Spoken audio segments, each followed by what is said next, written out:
Salut tout le monde! Aujourd'hui je suis à Paris et je vous emmène pour une petite virée shopping. Alors on va manger le meilleur croissant du monde. Je crois que je vais dépenser mon salaire dans un sac à main et puis surtout je vais faire toutes les bijouteries Place Vendôme. Et non, je déconne. Par contre je suis vraiment à Paris. Et je suis ici parce que, à quelques pas d'ici se cache l'appart du futur.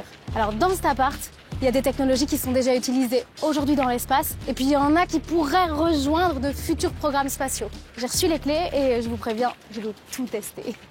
Ça là, c'est des petites manettes qui peuvent activer tous les robots. Ils ont développé une cocotte solaire. T'as ton petit plat qui est tout prêt. Ah, ça mouille bien en fait, hein. Ils ont isolé tout l'appart. Regardez-moi ces pleurotes. En vrai, c'est rassurant, je trouve toutes ces plantes. Hey. Et moi, quand on me dit appart du futur, je pense à des trucs de fou.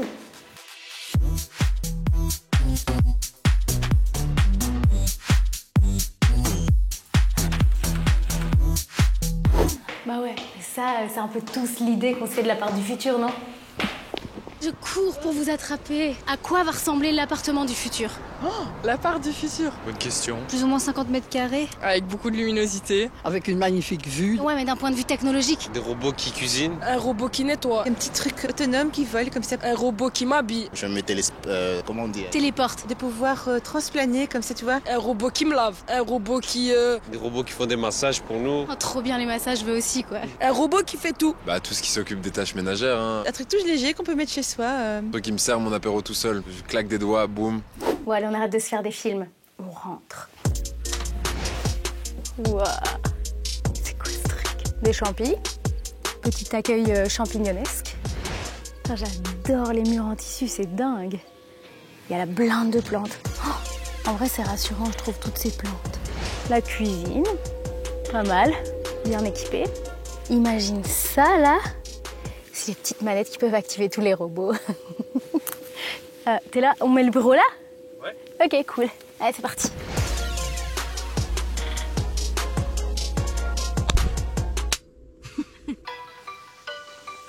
On est bien dans ici. Bon, je fais comme chez moi, mais cet appart, il est pas tout à fait à moi. Et même si tout paraît plus ou moins normal, les deux personnes géniales qui vivent ici, elles ont dû se creuser la tête pour arriver à ça. Un appart en plein Paris où tu dépenses max 7 € par jour et par personne pour te nourrir, avoir de l'eau, te chauffer et tout ça avec la plus petite empreinte carbone possible. Ça, c'est l'idée de Caroline et Corentin. Vas-y, passe. Hop. Caroline, elle est architecte d'intérieur et Corentin, il est ingénieur. Et à deux, ça fait plusieurs années qu'ils essayent de répondre à une question. Comment tu fais pour vivre ta petite vie sans dégommer la planète? Et pour répondre à cette question, ils ont tenté des trucs de fou. Genre 4 mois en autonomie sur une plateforme flottante, ils ont cherché de l'inspiration partout dans le monde, ils ont même passé 4 mois dans le désert en autonomie complète et en restant en bonne santé. Alors ouais, on n'est pas trop dans la tech futuriste qu'on imaginait au départ. Pour eux, le futur, c'est la low-tech. Et d'ailleurs, c'est grâce à ça qu'ils ont survécu à toutes leurs expériences un peu folles. En gros, la low-tech, je vous explique, c'est une technologie qui doit être utile. Genre qui puisse dessaler l'eau de mer quand tu es sur une plateforme flottante et que tu veux la boire. Qui doit être durable. Faut que ce soit simple, que ça dure dans le temps, que ça se répare. Genre pas 1000 petites pièces dans des matières différentes que quand t'en casses une, t'as tout cassé. Et puis dans l'idéal, il faut que ce soit le moins cher possible. En clair, c'est une technologie dont t'as vraiment besoin et qui dégomme pas la planète, quoi. Ouais. Tu crois que je peux me faire un thé? Je goûte ça. T'as déjà goûté de l'oxalis? C'est trop bon. Et ici à Paris, l'idée en fait, c'est de tester toutes les technologies qu'ils ont utilisées pour survivre, que ce soit en mer ou dans le désert. Mais là, dans la vie quotidienne en fait, dans un petit appart, comme tout le monde. Et c'est tellement prometteur comme projet qu'il y a plein de gens qui s'intéressent à eux et qui les suivent, genre le Centre national d'études spatiales, des écoles d'ingénieurs, des scientifiques, des spécialistes. Sérieux, c'est fou. J'ai 1000 questions à leur poser, moi, à Caroline et Corentin. C'est quoi que vous voulez prouver avec cette expérience-ci? En fait, on se projette en zone urbaine dense en 2040 et on essaye de voir comment dans le futur on pourrait vivre grâce au low-tech des modes de vie qui divisent par 5 nos émissions de gaz à effet de serre, notamment en utilisant des énergies renouvelables, qui n'émettent pas de déchets et qui divisent par 10 notre consommation en eau. Et qu'en même temps, soit des modes de vie sympas. Et puis aussi, on a envie de montrer que vivre ce mode de vie, c'est déjà possible. On peut le faire en 2024, même si on se projette en 2040. Et voilà, on est suivi par plein de spécialistes. Notamment, on étudie notre santé. On a envie de voir si ce mode de vie low-tech nous permet d'être en bonne santé dans le futur et même pour maintenant. Et Corentin, tu vois, tu parles de zone urbaine dense. Pourquoi c'est un élément important pour vous? Et ben en fait, les expériences biosphère précédentes, c'était clairement pas des zones urbaines denses. Et on s'est rendu compte qu'en fait, il y a plus d'un humain sur deux qui vit en ville et que c'est un chiffre qui a tendance à augmenter. D'ici 2050, on sera à plus de 70% de personnes à vivre en ville. On est à Boulogne-Billancourt, qui est dans l'ouest de Paris. Donc la mairie nous a prêté un petit espace dans un immeuble et donc on a aménagé un appartement low-tech sur 26 mètres carrés. 26 mètres carrés, c'est une petite surface, mais au final, on voulait que ce soit un mode de vie accessible, qu'il y ait pas mal de gens qui puissent s'identifier. Et l'idée, c'est que ce mode de vie low-tech soit compatible à une vie citadine normale, entre guillemets, où on a un métier, voilà, on a un salaire, on voit des amis, on continue à sortir, à avoir des loisirs, etc. Il a fallu repenser la manière de cuire nos aliments, repenser la manière de prendre notre douche, de dormir, de s'alimenter, etc. Mais c'était super intéressant. En tout cas, moi, j'ai envie de tout tester. Eh ben, vas-y. On va laisser les clés. Ouais. Il y a un extincteur. Pourquoi? Parce que c'est pas facile? Non, mais il y a des petits trucs qu'il va falloir qu'on t'apprenne avant de te laisser toute seule. Ok, donc en gros, ici, Caroline et Corentin, ce qu'ils veulent, c'est diviser par 10 leur consommation d'eau. Ils veulent consommer un minimum d'énergie et surtout que cette énergie soit produite par eux-mêmes, que ce soit de l'énergie renouvelable. Et 3, générer aucun déchet, que les déchets deviennent des ressources. Et comme ils m'ont dit que je pouvais prendre tout mon temps, on va en profiter, hein. On va tout tester. Allez, c'est parti.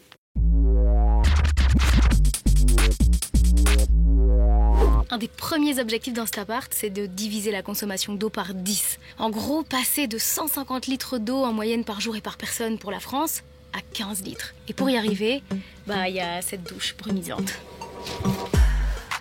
C'est une douche à 3 jets. Il y en a un là en haut, un là et un là. J'allume. Hop. En gros, c'est une douche qui est utilisée par la NASA. Ça permet de dépenser à peine 2,2 litres d'eau pour une douche de 10 minutes en moyenne. Alors que normalement, une douche, c'est 60 litres. Waouh! Ah, ça mouille bien en fait, hein. Là, cela dit, je vais pas me laver les cheveux. Mais c'est agréable.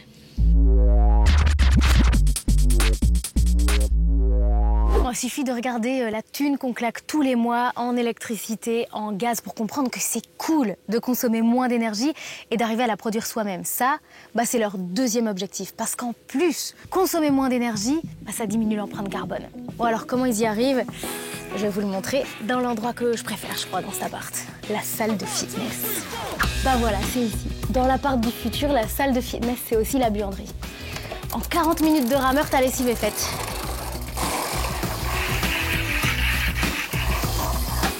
Sérieux, je vais pas jusqu'au bout, je crois qu'on a compris l'idée. Mais en gros, tu te muscles et tes vêtements sont propres. De l'énergie bien dépensée. Pas mal, non?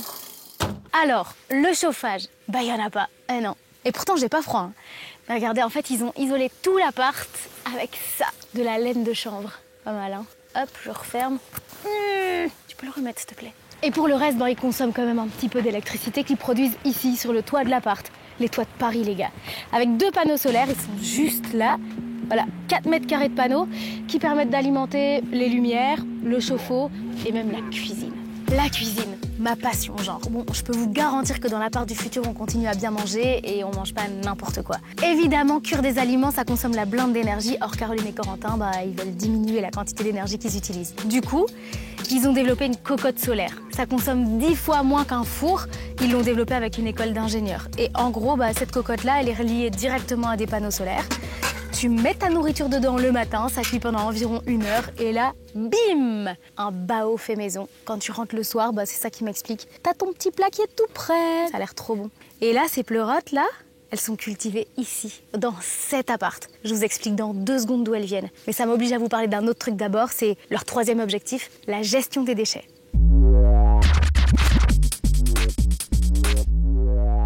Ici, il n'y a pas de déchets. Rien à la poubelle, rien dans les égouts, même pas l'eau, même pas la vapeur d'eau. On valorise tout ce qu'on peut. Cet appart produit des ressources. Je vous montre. La douche, on est d'accord, hein, c'est une pièce humide, plutôt sombre. Du coup, c'est le paradis pour faire pousser des champignons. Regardez, je vous montre. Tu peux allumer, s'il te plaît? Voilà. Regardez-moi ces pleurotes. Chaque semaine, ils récoltent 1 kilo de pleurotes. Et les pleurotes au supermarché, c'est genre 12 € le kilo, quoi. Ici, on n'est pas sur des champignons de Paris, hein. bons champignons. Et tout ça grâce à la vapeur d'eau. L'eau qui s'écoule de la douche, parce que la douche elle coule là, elle est filtrée, elle s'en va dans un circuit qui permet d'alimenter toutes les plantes qui sont là-bas. Incroyable. Bon, et quand je vous dis qu'il récupère tout, c'est même ici. C'est une toilette sèche. Tout ce qui va dans cette toilette est digéré par des larves de mouches soldats noirs et c'est transformé en engrais. Et l'engrais qui sort d'ici, l'objectif, c'est qu'il puisse servir à la ferme qui produit une grande partie de l'alimentation de Caroline et Corentin. Chaque semaine, ils récupèrent dans cette ferme un panier bio. En fait, c'est aussi ça un peu la part du futur, c'est de pouvoir s'entourer de tout un réseau d'acteurs locaux.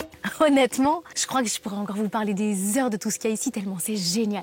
Sérieux, je rappelle qu'on est à Paris, il y a des immeubles partout. On n'est pas dans une tiny house en pleine campagne, quoi. Le seul truc que je me demande, moi, c'est si au quotidien, parfois, c'est difficile de vivre ici. Du coup, je leur ai posé la question. Alors la première chose, c'est que je trouve ça génial de pouvoir vivre normalement, sans changer de niveau de confort, mais tout en respectant les limites planétaires.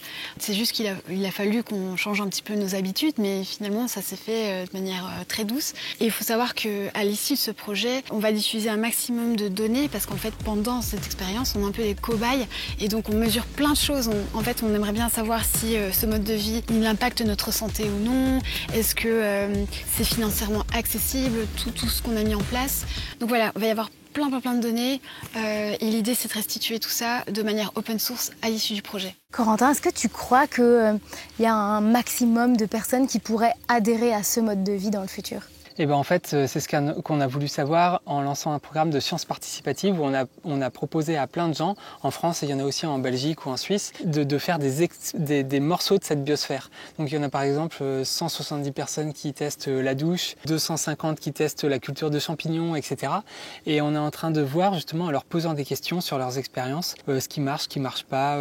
Par exemple sur la douche, les gens qui ont des cheveux longs, c'est un peu plus difficile que nous, on a des cheveux super courts. Et donc on apprend plein de choses comme ça sur l'ergonomie, sur la désirabilité de ces systèmes et aussi s'ils marchent techniquement. Et il y a déjà des barrières que tu identifies facilement, non ?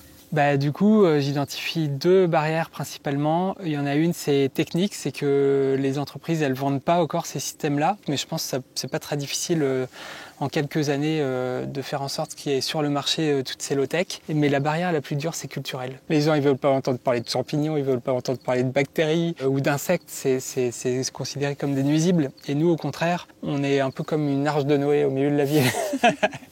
On va essayer d'inviter tout ce que les autres veulent pas. Cet habitat du futur, il nous questionne sur notre place en tant qu'être humain dans tout un écosystème vivant. Et c'est ça qui est super intéressant parce qu'en fait, chaque déchet devient une ressource pour d'autres espèces. Mais maintenant qu'on vit dans ce mode de vie-là, entouré de toutes ces espèces vivantes, avec les champignons, les insectes, les plantes, etc., on trouve que c'est à l'extérieur le Moyen-Âge. Nous, on est dans le futur. Et en fait, une fois qu'on a pris l'habitude, on s'y fait et ça devient normal. Moi, cette expérience de science participative, ça me parle en fait, parce que clairement, Caroline et Corentin, ce qu'ils testent, c'est un peu extrême, quoi. Ou en tout cas, c'est expérimental.